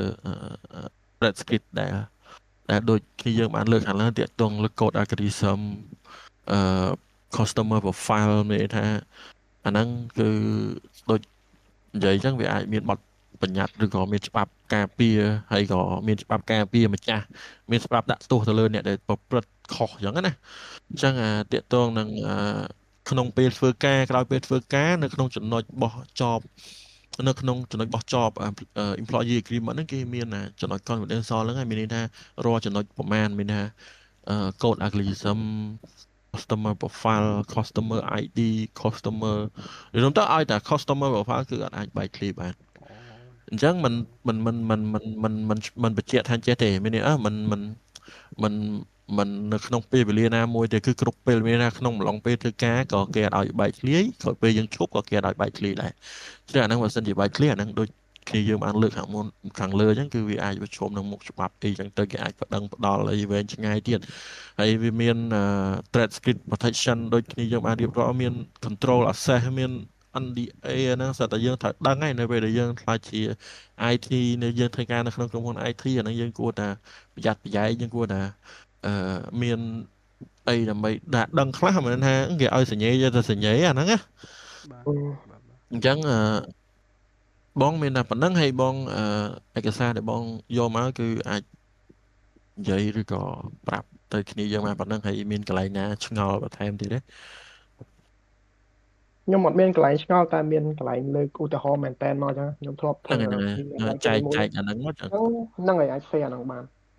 ខ្ញុំធ្លាប់ធ្វើ freelance ឲ្យគេមួយរបៀបថាជា company មួយចឹងតែគេខ្វះ project developer គេរវល់ហើយអញ្ចឹងគេ outsource មកយើងអញ្ចឹងហ្នឹងហើយគាត់ថាគេ pay per project ចឹងហ្នឹងហើយអញ្ចឹងពេលដែលធ្វើអាហ្នឹងគឺយើងត្រូវសញ្ញាកុងត្រាថាយើងធ្វើហើយយើងត្រូវបកគោល source code ទាំងមូលឲ្យគេ own អាហ្នឹងគេគ្រាន់តែទិញម៉ោងឲ្យយើងធ្វើដូចបងដែនគាត់និយាយមកហ្នឹងហើយដែលខ្ញុំបានជួបមែនតើអូខេហ្នឹងអញ្ចឹងយក design យក style យកអីតាមហ្នឹងឬក៏អាចយើង expose key អីដែរវាជា secret សំខាន់អញ្ចឹងគឺយើងអាចនឹងប្រឈមនឹងការសងវ័យសងអីអាហ្នឹងសើសញ្ញាកុងត្រាសើអីដែរកាលនោះឥឡូវមានន័យថាvideo conference ហ្នឹងចំណេញមានន័យថាបងនិយាយពី document ហើយនេះហួរលក្ខណៈ real cash មានន័យថាមែនតើណាគឺចំណេញទាំងសងខាងនឹងសិតជួបមែនតើហើយនឹងមានឯកសារយោអញ្ចឹងនិយាយថាភាសាគេនិយាយថាសាក់សីនៅរស់ទាំងសងខាងសាក់សីនៅរស់ទាំងហ្នឹងហើយចឹងហើយសាក់សីនៅរស់ប្រុសមុខ4ដល់សារឥឡូវយើង4នាក់ប៉ុន្តែខ្ញុំធ្លាប់ជួបករណីហ្នឹងតែម្ដងហ្មងខែពីហ្នឹងគេឲ្យយើងធ្វើហើយគេឲ្យយើង maintain អញ្ចឹងយើងអូនទាំងអស់ហ្នឹងហើយគេអត់ដែរថាអូចង់និយាយថាយក design ហ្នឹងទៅ apply លើ website ផ្សេងក៏គេថាអីដែរដូចគេអត់ថាអីចឹងគេអត់នេះគេឲ្យតែយើងធ្វើហើយយើង maintain យើងអូន code ហ្នឹងចឹងអាហ្នឹងបើវាដូចបងនិយាយមួយលីហួយពីម្សិលហ្នឹងពេលខ្លះយើងអត់ទាន់ល្បីវាអត់ទាន់មាន case ហ្នឹងហើយដូច case individual ដែល Microsoft គេចាប់អីចឹងឧទាហរណ៍ថាហ្នឹងវាយើងអត់ទាន់ល្បីយើងល្បីនឹងបញ្ហាដូចគ្នាអូខេអញ្ចឹងបងមានប៉ុណ្ណឹងអញ្ចឹងបងសូមផ្ទេរទៅ host វិញដើម្បីគាត់បន្តកម្មវិធីហ្នឹងទៅមុខទៀតបាទសូមអរគុណបាទអរគុណបងដែនតែបានបកស្រាយតកតងមួយនឹងយើងធ្វើយ៉ាងម៉េចដើម្បីគ្រប់គ្រងទៅលើកម្មវិធីឬក៏ website ឬអីក៏ដោយតែយើងអាចឲ្យដល់ user របស់យើងប្រើប្រាស់និយាយទៅវិធីសាស្ត្រទៅម៉េចការពាររបស់យើងដើម្បីឲ្យ user ប្រើប្រាស់ទៅលើផ្លូវគឺថា free ឬក៏ទិញ license អញ្ចឹងបើតាមបងបកស្រាយមិញយើងត្រូវចូលរួមគ្នាដើម្បីចែកកទៅ developer ផងយ៉ាទិញ license មកប្រើទិញ license ទៅ developer ឲ្យគាត់មានកញ៉ាំខ្លះផងអ្វីថា software ឬក៏អ្វីមួយដែលធ្វើបានកើតឡើងនោះយើងចំណាយ resource ច្រើនបាទហើយក៏ឃើញថាមាន case អីផ្សេងដែលតាក់ទងនឹងនៅស្រុកខ្មែរមិនថាស្រុកខ្មែរយើងស្រុកខ្មែរយើងមានភាគតិចទេដោយសារតែយើងទៅតែនិយាយថា Gen Z ជំនាន់ក្រោយនេះទេប៉ុន្តែសម្រាប់ស្រុកគេគឺ case តែធ្ងន់កើតឡើងអញ្ចឹងចំពោះ case ហ្នឹងខ្ញុំនឹងផ្ដល់ទូនទីហ្នឹងទៅឲ្យលីហូពួកគាត់ respond ទៅដល់ការ research តាក់ទងជាមួយនឹង case កម្មសិទ្ធិបញ្ញាហ្នឹងអញ្ចឹងលីហូជួយបកស្រាយជាមួយនឹង case បាទជាបន្តទៅនឹងប្រិយមិត្តទាំងអស់គ្នាថ្ងៃនេះខ្ញុំនិយាយពី3ចំណុចនៅក្នុង topic ដូចជាមានដូចជា pilot fee plagiarism និង IP ទេបាទដំបូងខ្ញុំលើកឡើង piracy មកនិយាយអញ្ចឹង piracy ហ្នឹងគេ piracy ហ្នឹងគឺការប្រើប្រាស់ software ឬក៏ digital product មួយដែលវាជារបស់ដែលត្រូវ pay ប៉ុន្តែយើងប្រើ free ហើយអត់បាន permission ពីគេគឺថាយើងលួចប្រើទាំង free អញ្ចឹងហ្នឹងន័យវាថាបើឧទាហរណ៍ជាក់ស្ដែងគឺដូចជា game អីខ្ញុំជឿជាក់ថាគ្នាយើងត្រូវធ្លាប់ crack game អីcrack គេ download crack មិនមែនជា crack ណាច្រឡំ crack hacker យើងមិនអាចតន់មានសមត្ថភាពធ្លាប់ហើយអត់ទេអញ្ចឹងនៅពេលដែលយើង download crack game មកមានថាគ្នាដឹងឲ្យក្នុងកន្លែងគេលក់ក្នុង game ហ្នឹងតម្លៃលក់ថ្លៃអញ្ចឹងយើងអាចមានសមត្ថភាពឬក៏យើងអត់ចង់ pay អញ្ចឹងយើង download crack មកលេងមកវាល្អមិនវាល្អទេល្អសម្រាប់កប៉ៅខោយើងហ្នឹងហើយយើងអត់ថ្លៃលុយតែយើងបានរបស់ហ្នឹងហើយប៉ុន្តែដូចបងដែននិយាយអញ្ចឹងគឺដាច់បាយ developer ហើយបាទប៉ុន្តែវាក៏មានផលអត់ល្អច្រើនដែរដូចគេអាចបង្កប់ Trojan ឬក៏គេអាចបង្កប់មេរោគអីចឹងណានៅក្នុង crack ហ្នឹងអញ្ចឹងហើយដល់ពេលយើង run ទៅយើង allow permission ឲ្យវា run លើ laptop អញ្ចឹងទៅយើងដឹងថាវាធ្វើអីខ្លះអញ្ចឹងណាអញ្ចឹងវាថាវាអត់ខ្ជួរដូច game គេដែលយើង pay មែនតើអីទេអាហ្នឹងលើកឧទាហរណ៍ជាក់ស្ដែងលើ game ហើយមួយទៀតគឺពួក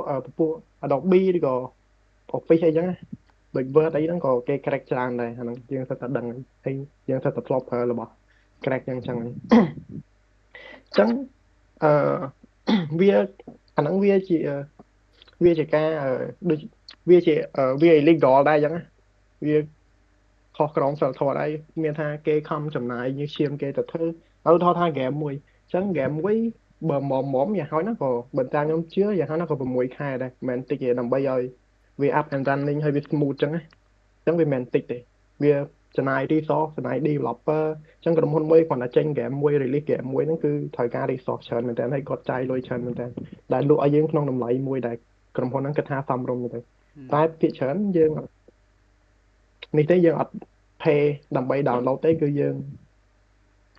download crack យកមកលេងអញ្ចឹងវាប៉ះពាល់ដល់ក្រុមហ៊ុនគេខ្លាំងមែនតើនឹង developer គេខ្លាំងមែនតើអញ្ចឹងយ៉ាវាមានចំណុចអត់ល្អច្រើនដូចខ្ញុំលើកឡើងអញ្ចឹងវាមានអាចមាន virus អាចមានអីអញ្ចឹងសម្រាប់ចំណុចល្អគឺយើងចុចល្អគឺវាថ្លៃពេកយើងអាច afford វាបានយើងទៅ apply ហ្នឹងយើងធ្លាប់តែ download ទេ crack អញ្ចឹងគ្នាយើងយល់មិនដែរចំពោះចំណុច piracy ហ្នឹងមានអីចង់លើកបន្ថែមខ្ញុំក៏យល់ថារបស់ crack ហ្នឹងជាទូទៅយើង download មកមិនមែនថា crack ហើយវានេះយើងឃើញស្រាប់ថាពេលខ្លះយើង crack ហើយទៅឃើញមានលុបពាណិជ្ជកម្មទៅអាហ្នឹងក៏រឿងបើសិនជាគេដឹងថាអ្នក crack ហ្នឹងជាពីណាគេអាហ្នឹងសិតតែមានរឿងវិធមុខវិស្វប់ខ្លាំងណាស់ព្រោះអីគេធ្វើដើម្បីលក់ប៉ុន្តែយើងយកមកចែក free ប៉ុន្តែទាញផលប្រយោជន៍ពីរបស់គេទៀតនិយាយទៅចេះនិយាយម៉ាត់ឲ្យខ្លីបើយើងជា end user នៃផលិតផល crack បើសិនជារបស់នឹង free បើសិនជាផលិតផលនឹង free យើងវិញជាផលិតផលរបស់គេហ្នឹងហើយយល់ទេ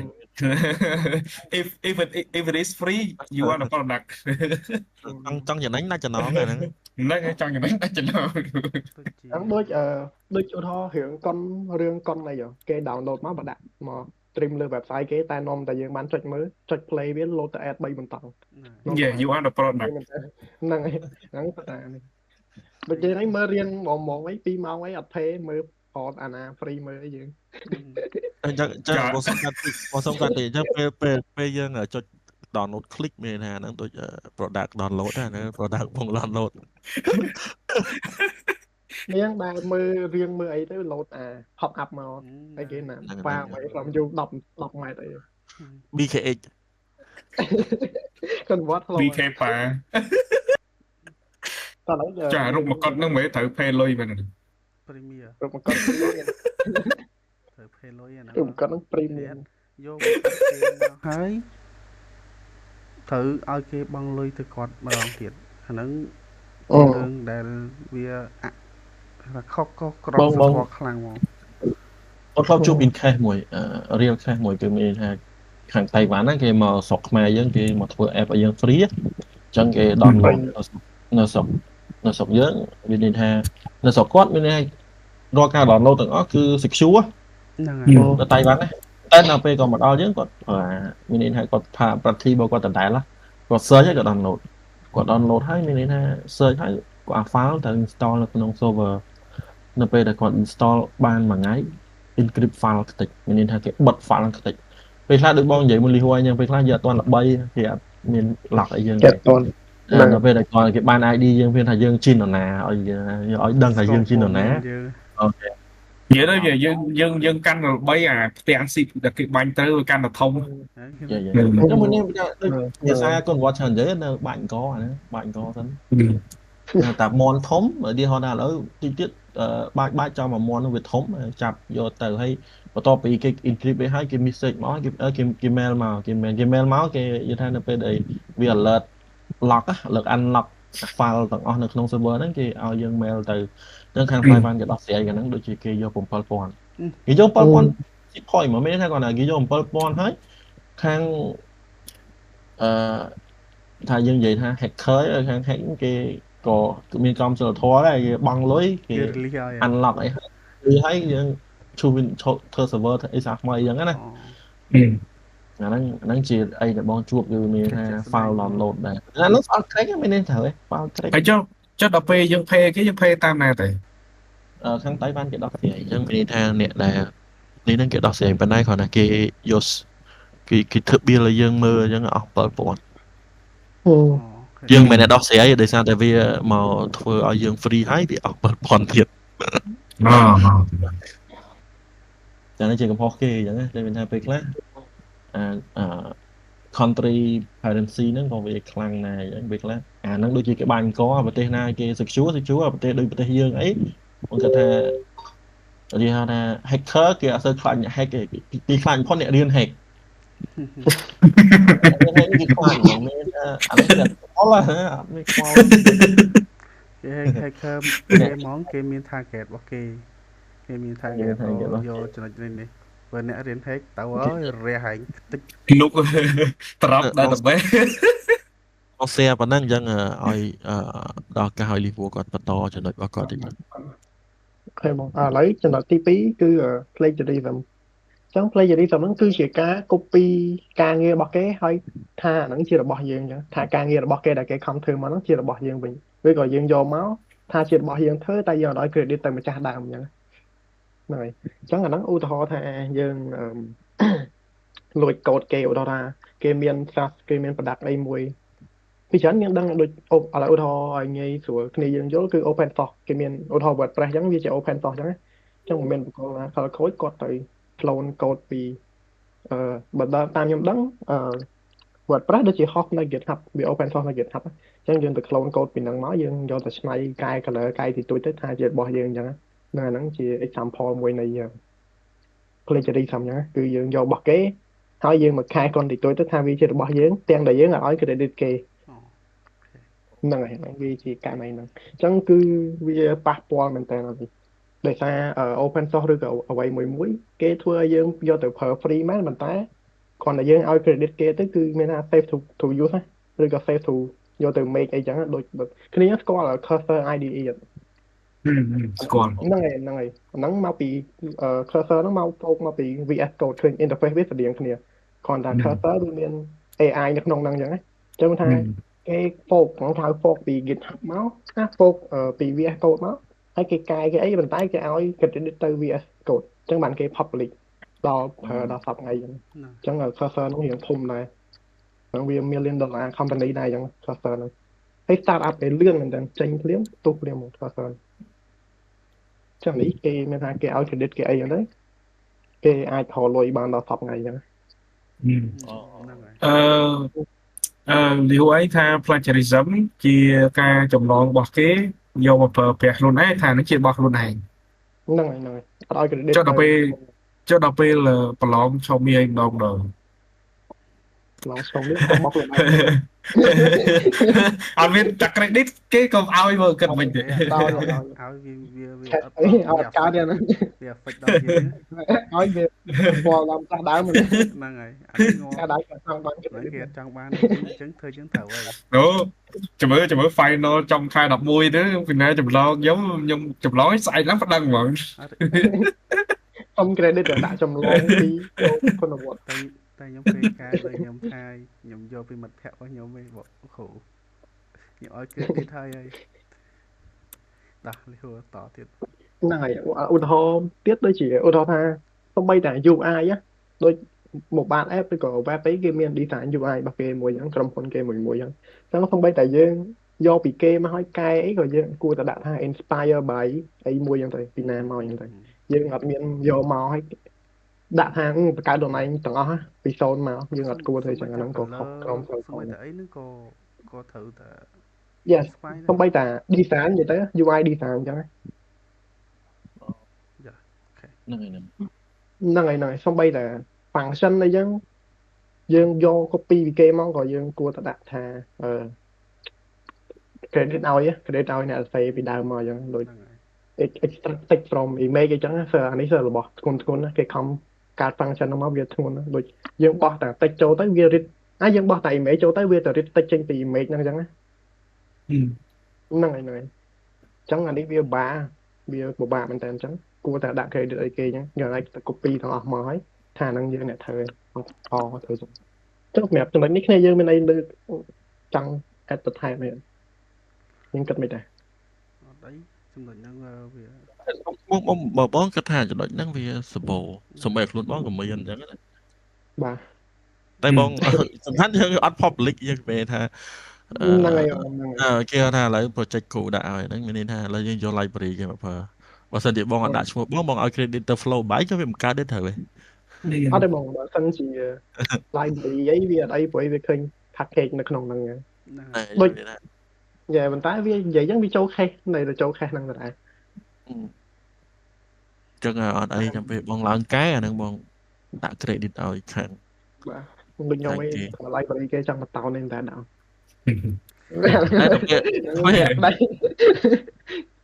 ដល់ពេលខ្លួនឯងបង្កើតម្ដងគេយកទៅធ្វើចឹងដែរក្តៅអត់ទេអូខ្លាំងចិត្តមើលវាប្រើស្រីវាប្រើស្រីគ្រាន់តែថាអ្នកបង្កើតគេ MIT យើងអាចទៅ claim គេមាន MIT license យើងអាចទៅ claim ថា UI ហ្នឹងមកវិញអញ្ចឹងបើគេឧទាហរណ៍ថាយើងប្រើមែនតែគេសួរថា UI ហ្នឹងប្រើ library គេដូចបើអញ្ចឹង flow byte ដូច chat.cn អីចឹងហ្នឹងយើងប្រាប់គេយើងអត់ claim ថាlibrary ហ្នឹងខ្ញុំអ្នកកើត domain យើងអត់ claim ចឹងហ្នឹងហើយចង់មិនអីចឹងវិញអាហ្នឹងលើយើងនៅបកគោលតែចឹងយើងគួរតែមានក្នុងខ្លួនល្អណាដូចហ្នឹងហើយចុះឥឡូវនេះមានក្នុងក្រុមខ្លួនទេមានគេទូប្រាប់ហើយនិយាយក៏ប្រាប់ដែរដូច framework អីចឹងយើង build project មួយអញ្ចឹងប្រើ framework អីគេអញ្ចឹងយើងអត់ទៅប្រាប់គេថាអានេះខ្ញុំបង្កើត framework ខ្លួនឯងអីយើងប្រាប់ថាយើងប្រើ framework អីអញ្ចឹងហ្នឹងហើយយើងវាច្រើនអាហ្នឹងទូទៅយើងមិនហ្នឹងទៅនិយាយឈ្មោះចំក៏យើងថាមកពីប្រភពណាដែរ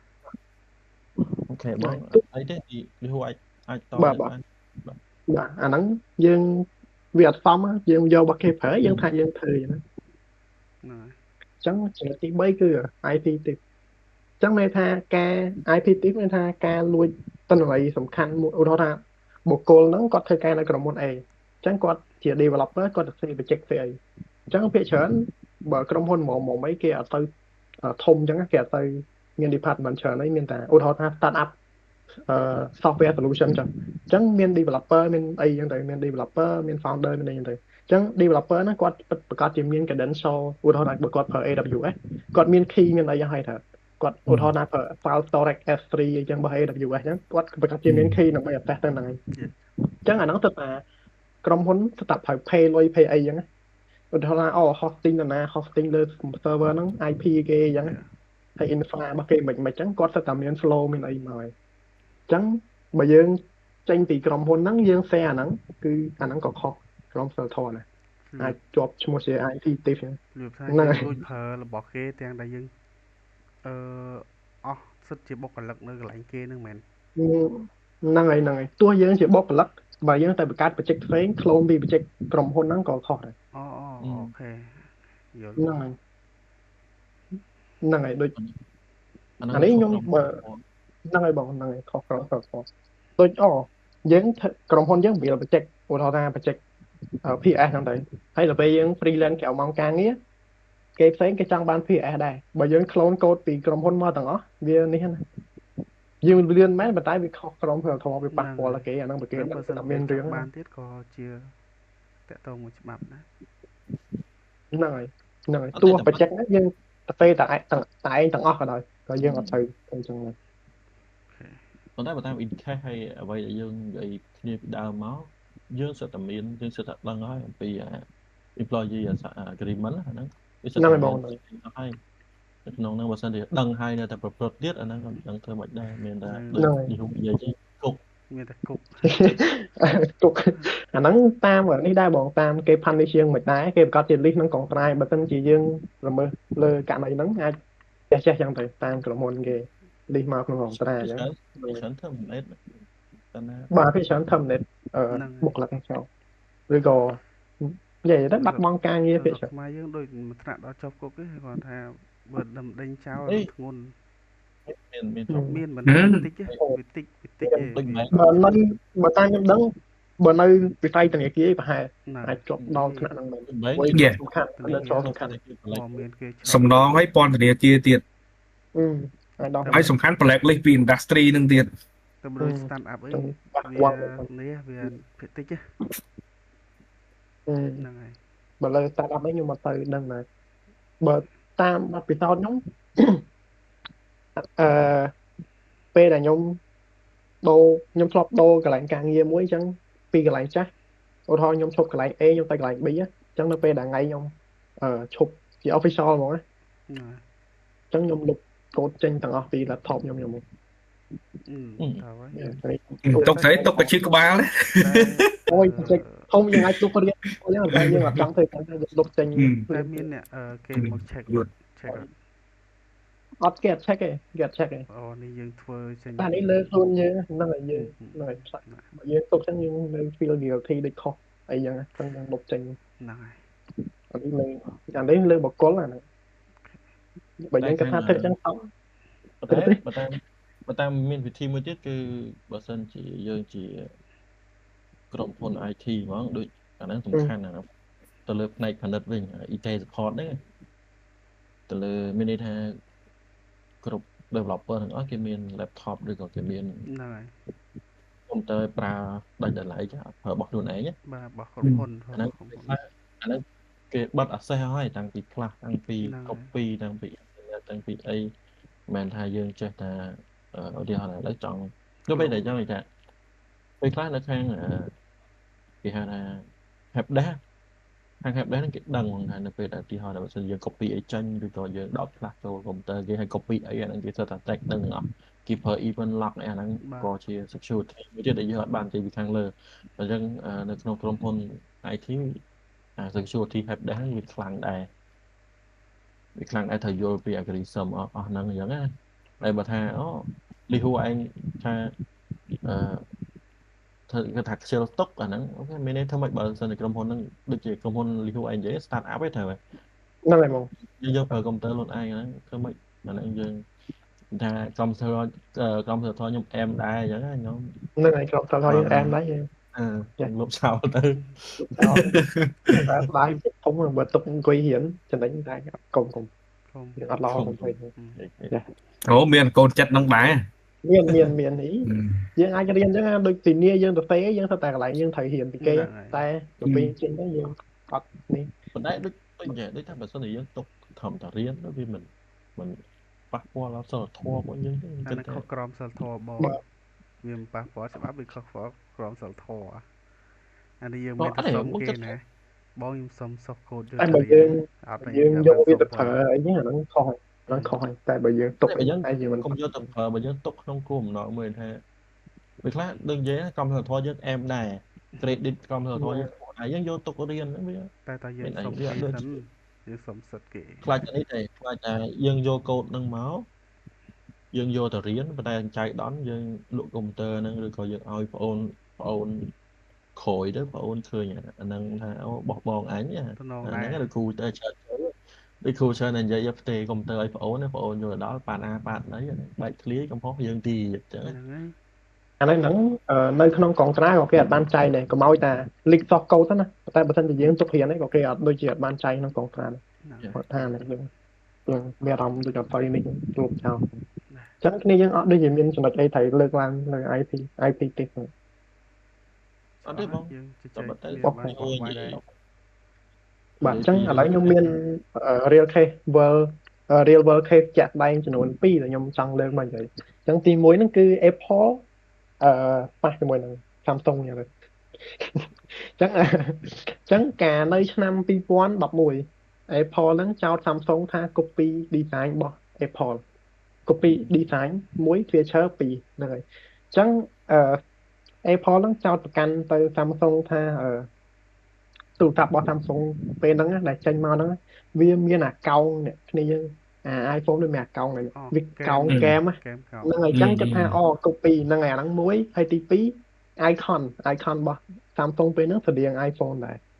design icon មកស្រដៀងគ្នាហើយ screen layout មកទៀត screen layout របស់ Apple ក៏ពេលហ្នឹង Samsung ក៏ធ្វើស្រដៀង Apple អញ្ចឹងបានប៉ុណ្្នឹងមកគឺដាក់ក្តាំងមកដល់ប្តឹងមកដល់ដាក់ក្តាំងមក ហ្នឹងដាក់មកក្តាំង ដាក់លន់ក្តាំងមក យូរតាំងពី2011ទៅដល់2018 7ឆ្នាំ overlay បាន case ហ្នឹងចប់ overlay មែន overlay ហ្នឹងហើយអញ្ចឹង result មិនអញ្ចឹងSamsung pay Apple 539 លានដុល្លារ អាមេរិក គាត់តែហ្នឹងហើយគាត់តែ screen ប៉ុណ្្នឹង មិនយន់ទេក៏មិនយេនដែរ USD ដុល្លារ US ដុល្លារ អូ ហ្នឹងហើយដោយសារតែ Apple អ្នកឈ្នះអ្នកប្តឹងអ្នកឈ្នះ host ដោយសារតែអា design របស់ iPhone ហ្នឹងគឺត្រូវបានការពារដោយច្បាប់អញ្ចឹងថាដូចបងដែនមួយខុនវត្តលើកឡើងអញ្ចឹងអាហ្នឹងឥឡូវហ្នឹងអាវត្តបានក៏បានលើកឡើងចំណុចហ្នឹងអានោះ fan to first អាណាទៅមុននឹងឈ្នះ first to file first to file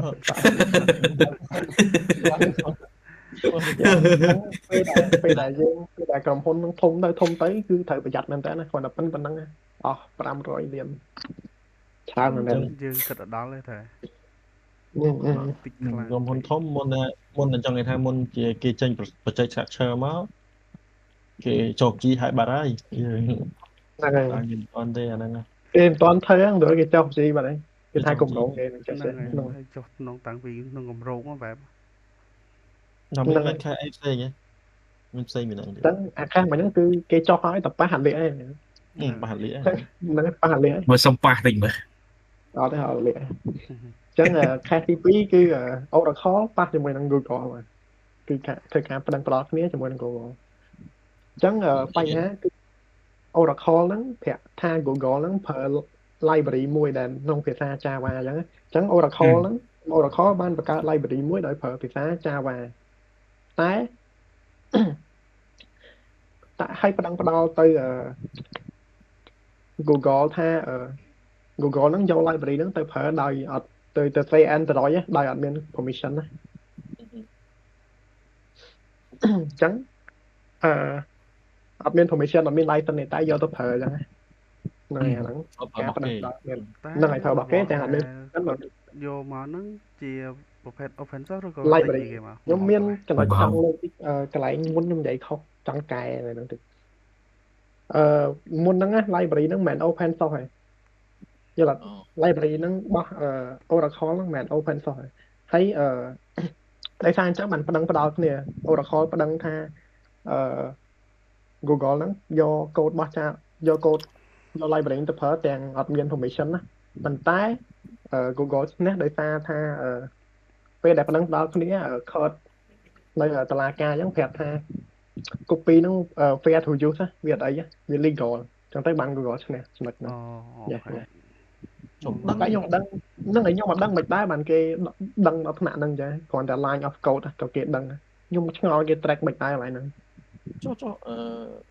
បើសិនជាយើងរៀន Microsoft គេមានអីដូចថាគេអាចដឹងនៅពេលដែលយើងប្រើ crack ប្រើ software របស់គេ crack ខ្ញុំថាប្រហែលជាអានេះខ្ញុំហ្នឹងហើយខ្ញុំថត អាហ្នឹងគេច្បាស់ជាមាន trade secret គេច្បាស់ជាមានសម្ងាត់អីមួយដើម្បីដឹងហ្នឹងមែនទេ algorithm យើងគិតអង្គុយគិតយើងគិតថាវា impossible តែគិតមកស្ទូចាញ់ដូចគ្នាឡើយមែនទេយើងគិតចែក product ហ្នឹងខាងគេអ្នក develop អញ្ចឹងអ្នក crack ហ្នឹងគ្រាន់តែធ្វើឲ្យប្រើ free បាន មិនទៅ override function អីក្នុងហ្នឹងណា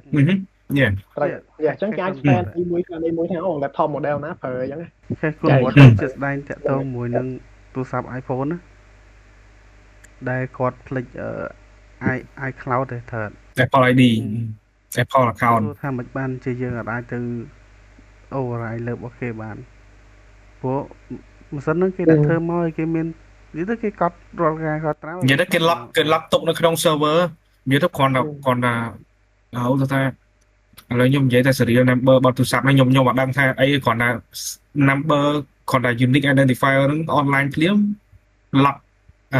iCloud lock ភ្លាមអញ្ចឹងយើង bypass ឥឡូវខ្ញុំសូមនិយាយតិចបើនិយាយពីរឿង bypass ខ្ញុំអត់ចាំទៅattack ទៅលើពីណាគេទេអាហ្នឹងខ្ញុំជួបជាក់ស្ដែងផ្ទាល់ហើយតាមអីដែលខ្ញុំ research ឃើញទៅគឺបើសិនជាទូរស័ព្ទមួយវាsẽមាន ID របស់វាមួយអញ្ចឹងសិតគេកាត់ទុកនៅ server មិន ID គេត្រូវតាមបាត់ address យ៉ាមិន address ឲ្យយើងនិយាយសាមញ្ញថា ID អញ្ចឹងចុះយល់ទេ ID គេ lock ទុកនៅក្នុង server របស់គេហើយ online last online គេច្បាស់ជាដឹងហើយមែនទេគេអ្នកធ្វើគេច្បាស់ជា make អាហ្នឹងឲ្យ robust ហើយមិនមែនឲ្យថារុញបន្តិចដួលអីមែនទេអញ្ចឹងគ្រាន់តែ ID មួយហ្នឹង online ភ្លាម lock iCloud បាត់ហើយហើយវាបើនិយាយពី bypass វិញ bypass ដាច់ទេ bypass វាគ្រាន់តែលងអា lock screen ហ្នឹងលងអា lock screen ហ្នឹងឲ្យទៅ home screen បានប៉ុន្តែសួរថាiCloud lock ហើយវាច្បាស់ជាបិទ feature ទេបិទអីគេបិទអត់ឲ្យប្រើ SIM ចឹងបានអ្នក bypass វាច្រើនយកមកប្រើបានតែ Wi-Fi ឯងហ្នឹងហើយដាក់ SIM បានចឹងវាដូចដុំថ្មដដែលយល់ទេសម្រាប់ការបកស្រាយរបស់សមាជិកក្រុមយើងគឺថាបានក្បោះក្បាយច្រើនចឹងដើម្បីចូលរួមទៅដល់កម្មសិទ្ធិបញ្ញាហ្នឹងយើងដឹងស្រាប់យើងត្រូវថាទិញ license ប្រើប្រាស់ជួយលើកទឹកចិត្តដល់ developer ហើយយើងទិញ license ហ្នឹងមិនមែនដើម្បីជួយគេណាគឺយើងត្រូវជួយខ្លួនឯងព្រោះយើងដឹងស្រាប់ហើយរបស់ Craig យើងជួបបញ្ហាច្រើនដូចយើងបានសិក្សាកន្លងមកលោកគ្រូក៏បានប្រាប់ថាហេតុអីបានសុកកុំព្យូទ័រអញក្តៅមែនអ៊ីនធឺណិតដើរ speed អស់លីចឹងយើងខ្លាចជា zombie របស់គេអាហ្នឹងមកពីយើងប្រើកម្មវិធី Craig ច្រើនហ្នឹងហើយនិយាយទៅគេយកយើងជាផលិតផលវិញហ្នឹងហើយ product ហ្នឹងបើយើងជា product ឲ្យគេវិញយើងគិតថាការទិញហ្នឹងជួយគេតែពិតវាជួយយើងដែរវាមិនមែនជួយតែដល់ developer ទេបាទអរគុណដល់សមាជិកក្រុមទាំងអស់គ្នាដែលបានធ្វើការ research យ៉ាងសកម្មដែលតទៅជាមួយនឹងកម្មសិទ្ធិបញ្ញាជាមួយដំណោះស្រាយជាមួយនឹង case ជាក់ស្ដែងជាមួយនឹងប្រភេទនៃកម្មសិទ្ធិបញ្ញាអញ្ចឹងសមាជិកយើងទាំងអស់គ្នាសូមអរគុណលោកគ្រូក៏ដូចជាអ្នកទាំងអស់គ្នាសម្រាប់ការទស្សនា